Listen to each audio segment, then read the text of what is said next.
What's up, people of YouTube? F-Man Critic back, and, well, there's a certain movie I need to review to celebrate a certain 10-year anniversary. A certain movie that counts as a season finale to a Cartoon Network show known as Weeby Bears. But I'm not reviewing the TV show, I'm reviewing the movie, the Weeby Bears movie. And yes, as before any of you ask, I'm dressed like a bear. Hey, they say, hey, sometimes you got to dress for something that fits the theme of what you're reviewing or something like that. I don't know. I thought it'd fit the theme of the review. Whatever. Now, to tell you the truth, I am familiar with the Weeby Bears franchise. I know about Grizz, Panda, and Ice Bear. Great characters, but to tell you the truth, I haven't watched all the episodes. I only seen, like, the very first episode of the show and a couple of other ones, and I haven't seen all the episodes of the show, so I don't know all the stuff and that happened in the show. All I know is Grizz and Panda and Ice Bear, they're just like normal anthropomorphic bears that can apparently walk and talk and fit into society, and no one questions this.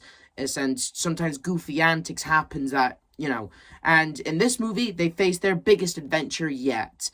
Because apparently, every time, like, even though the bears mean well, they don't, like, every time when they do something that involves just them doing to their day-to-day lives or doing something just normal, well, it inconveniences everyone, and everyone just blames it on them being bears, and even though they mean well, when they inconvenience others, they don't mean to, well, inconvenience them. And they think going viral like Nom Noms would do the trick, which we know from a past episode they tried going viral, but when they actually tried to go viral, it ended up causing a blackout, and, well, since their antics have gone too far, literally, they because of all their antics, and apparently they actually have a folder of all their antics that actually are pretty good callbacks to past episodes, which honestly was a really cool callback, and because of their internet incident, and they are pretty much their town's public enemy number one, and the villain of the movie, some kind of animal control dude named Trout, apparently, he wants to just get rid of the bears. He tells the entire city that these bears stack, they walk, they talk.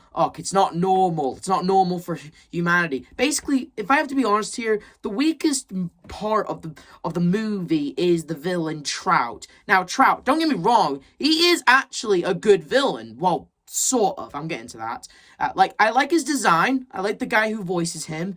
But his whole endgame, like, throughout the entire movie, when the bears are on the run, he is relentless to get them. He is relentless, and I'm pretty sure the areas he goes to get them, it should really stick out of his jurisdiction or something like that. But either way, he is relentless to get these bears and separate them and take them back to their natural habitat.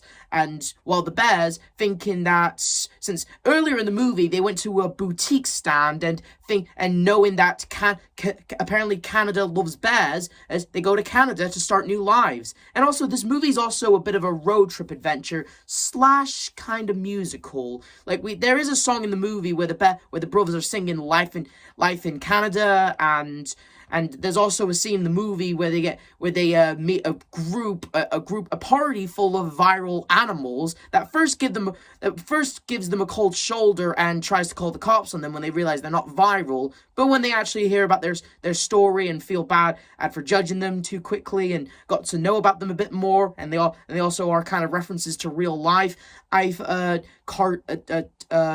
Animal celebrities, they actually help them out, and honestly, it was really cool for them. The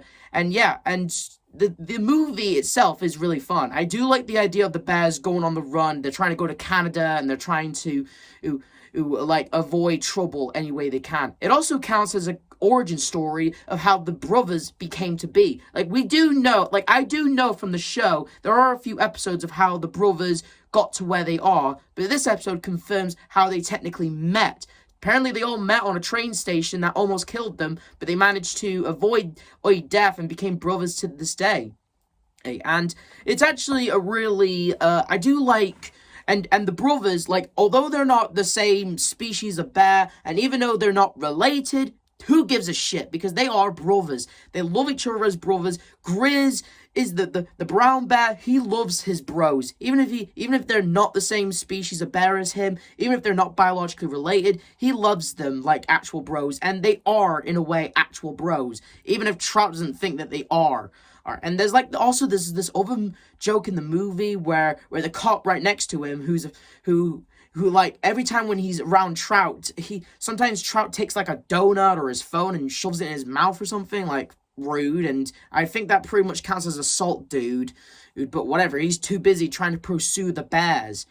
And eventually they do manage to make it to Canada, but apparently they don't have passports. They don't need passports. They're bears. As hell, I don't even know why they're doing this whole thing where they can't go in the thing. And, like, later, apparently the guy who's at the door, that's at the gate, he goes on his lunch break, and I don't know what's stopping the bears from just going over the fence when he's not looking. Or, like, there's a fence there, and it's not that big, and it doesn't look like it's protected by anything. So I don't know what was stopping the bears from just, like, when the guy is on his lunch break, just sneak behind him and not go for this whole thing. Oh, man, we need passports. And, like, it's over, Grizz, you know, they go for their, like, little fight, and that it leads to them getting captured by Trout. And Trout, well, I already said it, he wants to separate the brothers, and although the cop thinks it's cruel, well, he just doesn't give a shit and just acts like a massive asshole. Like I said, the Trout, although he does look interesting, although he does sound interesting, his whole end goal doesn't really, like, he just wants to separate the brothers because he believes in the natural order of, like, they're bears. But, dude, they can walk, they can talk. Sure, they've screwed up with society a bit, but they're still technically well-civilized as individuals, dude. But whatever, he doesn't care. He just wants to just do it just for the fun of it, because I guess the guy just hates bears or something. Because, like, he takes Grizz to your selection of bears I'm assuming he's captured over the years, and, like, all hope seems lost. Also, he thinks he's going to lose his brothers, but apparently he gets a pep talk from his imaginary younger self that just tells him not to give up, and Grizz just doesn't give up. He manages to save his brothers and manages to unite all the bears as that are around him, and when an electrical fire happens and shit goes crazy, what do these bears do in this scenario? They stack. And Trout, at first he backstabs them, but then he gets his just dessert. See what I did there? and that's the end of Trout. Good riddance for him. And the fire gets put out, and the bears, they're safe. The fire is done. They're safe to go back to their lives. And when they get back to their lives, apparently that whole incident where the bears were stacking, the fire, it was all broadcast, and now the bears are now loved by the society. The movie started off with the people hating them because of their bear-like antics, but because of their bear-like antics that saved the day, a society now accepts them now, and not just Grizz and Panda and Ice Bear, but also all other kind of bears. As again, everyone is all cool with bears walking around and talking and stuff like that.